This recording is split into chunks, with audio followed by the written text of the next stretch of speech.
थंडी आहे आमच्याकडे ग्रामीण भागामध्ये. हो ना, म्हणजे कुठला त्यासाठी भाग हो, तुमचा? सांगरूळमध्ये ज्योतिबा इकडं हा हा हा हा हा. तिकडे भागामध्ये मग त्यासाठी बरोबर, अनुभव शेअर गावाकडे करतो. खूप थंडी असते. ग्रामीण भागामध्ये ना सगळी थंडी खूप आहे हा. असल्यासाठी मला अनुभव आलेला ते शेअर करत होतो तुम्हाला. अच्छा अच्छा, हा हा, काय अनुभवला दादा? आई म्हणजे एक स्वामी सेविक्री आहे, म्हणजे आपल्या ह्याच्यापैकी नाही, म्हणजे कसं नवीन सेविक्री आहे. ती अच्छा अच्छा. दुसऱ्या म्हणजे कसं होतं, एक 6 महिने होतं ते सेविक्री आणि परत त्यानं स्वामी सेवा सोडून दिली आणि जी आपली ब्रह्मकुमारी नसते का माउंट टॉपला, हा, ब्रह्मकुमारी, ब्रह्मकुमारी. हा त्या सेवेमध्ये 1 वर्षभर तो गेला होता. अच्छा, बापरे. हा, गेला आणि त्याचं कणी तिथं मन पण लागेना, काय ओढलं कुणास ठाऊक त्याला. हा आणि त्यानं आता सेवेत असताना त्यानं असं कुठलीही केलं नाही, म्हणजे सेवा करत नव्हता, फक्त स्वामीचं नाव घ्यायचं आणि झाला विषय. हा हा. मग मला त्याला काय परवा झालं कुणास ठाऊक, केंद्रात आला. अरे मी बापरे. केंद्रात आला त्याच पोशाखात आला. मग मी हा हा दिंडोरपर्यंत कोल्हापूरमध्ये आहे ना हा मठामध्ये हा हा रविवारचं. मग तो काय तर समस्या प्रश्न त्याने घेतली. हा तिथनं आमच्या गुरुवर सचिन दादांच्याकडं हा मी हा पण एक सेवा देतोय. लोक म्हणजे अगदी मी पण लोकांना सेवा सेवा देत असतोय हा कधी हा. कधी. मग त्याचा सेवेचा मला अनुभव येतोय माझ्या, म्हणजे ज्या अरे वा. ज्यांना ज्या, हा. हा. आणि त्यावेळी काय झालं, ह्यो माझ्याविषयी आला. अरे हम्म. म्हणलं ह्यो कसं काय आलाय माझ्याविषयी. हा. हिनं तर स्वामी सेवा 6 महिने सोडलीत आणि वर्षभर तिकडे होता ब्रह्मकुमारीत. बरोबर. आणि कसं आले. आणि अक्षरशः माझ्याविषयी रडायला लागला की बाबा मला समर्थ, मला स्वामी सेवेत यायचं आहे. आणि ओ. मला असे प्रश्न आहे आणि माझा जॉबचा प्रॉब्लेम आहे. माझं शिक्षण चांगलं आहे, करिअर, पण हा. जरा प्रॉब्लेम आला यायला आणि इथं काय मला काय सेवा भेटत नाही, इथं काय माझा प्रश्न ब्रह्मकुमारीत सुटत नाही. आई गं. हा. असं म्हटल्यानंतर सगळी, आणि ते पोशाख बघितल्यानंतर त्यांचं ते चिन्ह असतं ना ते एकदम म्हणतात लाल चिन्ह असतं ना त्यांचं ह्याचं लाईटीचं लाल चिन्ह, ते हो हो हो. त्याच्याकडे टोप्याला वरती होतं. सगळी बावरलीत ना अचानकपणे. हा मग हा त्याला हा. म्हणतो तू टोपी काढ, ठीक आहे म्हणला. मग मला म्हणला समर्थ मला स्वामी सेवेत आहे, सारामृत पारायण. मग त्याला 11 सारामृत पारायण दिलीत आमच्या गुरुवरेनं सचिन दादानी. अच्छा. मग ते म्हणला सचिन मला दादा कोणते? गुरुवर मठाधीश आहेत आमचे, मठातले, कुठल्या मठातले? कोल्हापूरच्या. हो का? अच्छा हा. अच्छा. हा हा. मग ते सचिन पाटील म्हणून आहेत ते गुरुवर, त्यांच्याबरोबर मी पण असतो. प्रत्येक रविवार समस्या प्रश्न असतात. बर. आणि आणि मी 16 किलोमीटर आई पहाटे 4 वाजता हा. 16 किलोमीटर चालत जाते मठात, बिन रोज? चप्पल घालतो. नाही नाही नाही नाही, प्रत्येक रविवारी. बाप रे. हा, मला काही खूप अनुभव स्वामींनी दिलेत. तर हा तुला सांगतो, दत्त मंदिरला ज्या ठिकाणी गुरुचरित्र वाचून बसलो ना 4 तारखेला, त्या हा. केंद्रीय दादा माझ्या स्वप्नात पांढरी गाय घेऊन अरे आणि हे बापरे. आले प्रत्यक्षात. आणि हो. आई आपल्या स्वामी मध्ये मी आहे, पण हा स्वामी मध्ये ज्यावेळी मी एखाद्या चपातीचा कधी एक अनुभव सोडला होता ना, हा. 1-2 व्यक्तीने मला फोन केलेत की बाबा तुमचा अनुभव येत असेल तर तुम्ही ग्रुपवर सोडू नका. अच्छा अच्छा अच्छा. हा मी हा नाव घेत नाही, मी नाव घेत नाही आई त्यांचं, हा. त्या व्यक्तीचं नाव घेत नाही. एक लेडीज आणि एक माणूस आहे. त्याने मला स्वतः सांगितलं बाबा तुम्हाला अनुभव येत असेल तुम्ही का सोडताय. मग मी उलटा आई त्यांना प्रश्न काय केला की हा तुम्ही आत्ता युग कुठला आहे, कलियुग आहे ना. हा. बरोबर. पेपर जर आपलं पोळ्याचं पान उघडलं तर सगळं ते खून, ते हा असं ते हे मर्डर हे सगळं तुम्हाला दिसते. तर हा. आता जर स्वामी सेवेत जर लोकांना आणलं तर हम्म. आपला अनुभव येत असं दुसऱ्याला अनुभव बघून तरी येऊ शकतो का नाही आपल्या अगदी सेवा बघून. अगदी खरंय खरंय. मग हे का तुम्ही करत नाही. मित्र वय माझा 19 आहे. हा. अगदी मी 4थी पासून सेवेत आलो, लक्षात ठेव. स्वामी शपथ घेऊन बापरे. सांगतो, 4थी पासून. मग आईनं मला जपली की मला हम्म. कुठल्याही मुलाच्या बरोबर कुठलंही व्यसन लागलं नाही. माझ्या आहारी 19 वर्षाची मुलं तंबाखू खायलेली, काही व्यसनाच्या आहारी गेलीत, सगळी खूप हो गेलीत हो लोक. हो हो पण मी हो. कधी आयुष्यात व्यसन केलं. आईनं फक्त एक सांगितलं, एक जप माळ कर, स्वामींना मनावरून प्रार्थना कर. आणि तुला एक अगदी. दुसरा सांगतो की हा शाळेत काय झालं एक दिवस, म्हणजे मला अनुभव पण पुढे सांगायचा भरपूर, तुला वेळ आहे ना आई. हा हो आहे बोला. 15 ऑगस्टला केस आपण कापतोय ना, तर माझ्या शाळेतल्या विद्यार्थ्यांनी, माझी मी पहिल्यांदा येत असताना चौथीमध्ये हा हा चौथीमध्ये सगळ्या हा. मुलांनी एका ठिकाणी न्हाव्या ठिकाणी, म्हणजे ती न्हावी केस कापतात ना, न्हावी म्हणतात ना त्यांना हो तुमच्या हो जवळ, बरोबर. तिने सगळ्यांनी टक्कलच केली. अच्छा. आणि हा, टक्कल केली नाही तर त्यानं 50 रुपये दंड करायचं, हे पोरांच्या ग्रुपमध्ये केलं. हा आणि त्यावेळी मी फक्त सेवेतून नुसतं आलतो, माळ जपलेली होती आणि सगळ्या पोरांनी टक्कल केली होती. ते एकाने स्टेजवरनं बघितलं ना, सगळे टक्कल दिसायचे.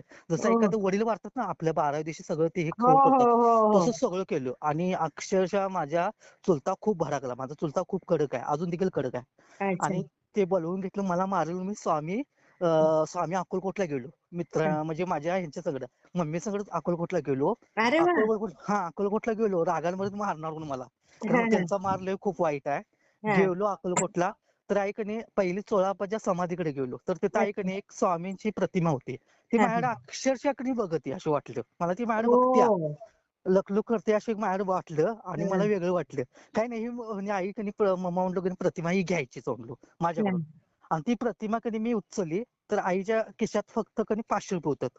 हा हा हा तर ती 500 रुपये देत असताना तो दादा काय म्हणला की ताई म्हणला माझ्याकडे सुट्टा हा. अच्छा. काय काय? पादुकाला प्रतिमा लाव हं. आणि नंतर ताई मला पैसे द्या असं सांगितलं. अच्छा. हा हा मग ते कणी ज्यावेळी मी प्रतिमेला आई आणि मी मम्मी लावायला गेलो ना त्यावेळी हा. प्रतिमेला लावल्या आणि परत आलो तर कणी हं. तिथं तो माणूस नव्हता.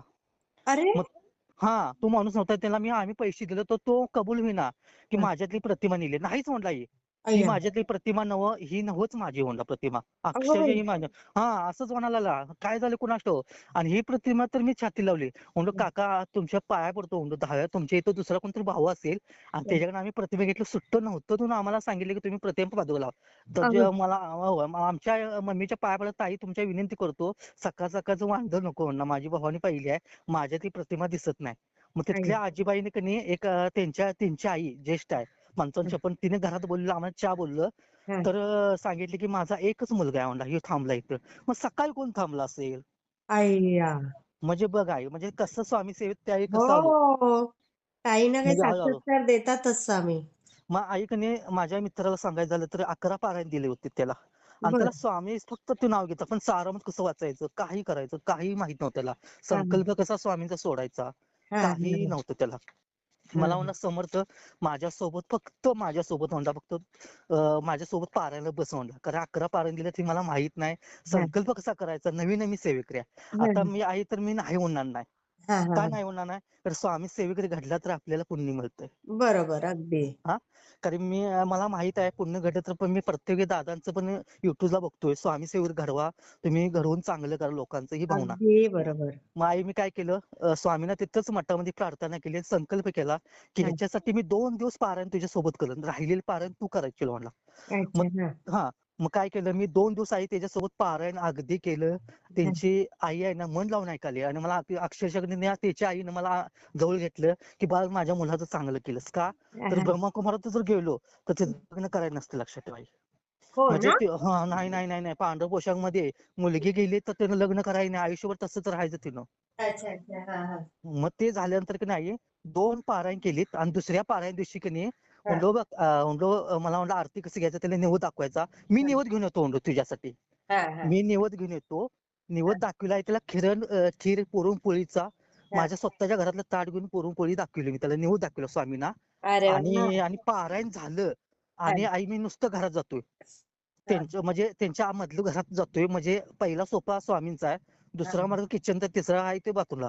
फक्त आई मी फक्त आत किचन कट्ट्यात गेलो तर स्वामीने माझी खीर पुरणपोळी खाली. हा. बोला बोला. आई हा. स्वामी नैवेद्य ठेवला ना तिथं ताटाविषयी तर स्वामीने हं. आत गेलो किचन कट्ट्याविषयी तर बघतो तर स्वामी बाहेर येतोय तर कणी स्वामीने माझी पुरणपोळी आणि खीर खाल्ली अक्षरशः. अय्या. फोटो हा वगैरे काढला त्याचा काही? हा हे सगळा काढला आहे अनुभव देखील मी तुला टाकणार आहे तो कारण स्वतः बरं. मी केलाय. माझ्या मठातून पाठवणार आहे तो हा गुरुवारी हा असणे आणि गुरु माऊलींच्या कृपा आशीर्वादाने मी सगळं मला चांगलं झालं. आणि त्या हं. अक्षरशः भावला अरे कसं काय खाल्लं म्हणलं अय्या. हे स्वामी सेवा आहे, लक्षात ठेव म्हणलं लक्षात ठेव कमी पडत नाही. अक्षरशः हो. हा कसं आणि त्याचा बोललात. त्यावेळी कणी त्या घरात त्याच्या अंगावर काटा आला म्हणलं काळजी करू नको स्वामी आपले आहेत. अगदी गयाने अगदी जिंद्या प्रचिती देतात लक्षात ठेव. आणि अगदी आई बरोबर. हा अनुभव मी तुला आता कणी म्हणजे कसं आहे माहितीये का तुला ते अनुभव मी तयार केलाय ते तुला पाठवतो बघ प्रत्यक्षात कसं हो खीर खाली बघ त्याच्यात म्हणजे हो हो पुरणपोळी हो. कशी खाली पाठवा मला स्वामीनं. पाठवा तुम्ही. पाठवतो बघ. हा. श्री स्वामी पाठवतो बघ लगेच आहे श्री आता बघ. स्वामी समर्थ दादा. मी हा शेअर करते हा. आता बघ मला मी पाठवतोय बघ आई तुला. हो हो हो. हा हं? हा मी शेअर करते हा अनुभव. चालते ठीक आहे. हा. श्री स्वामी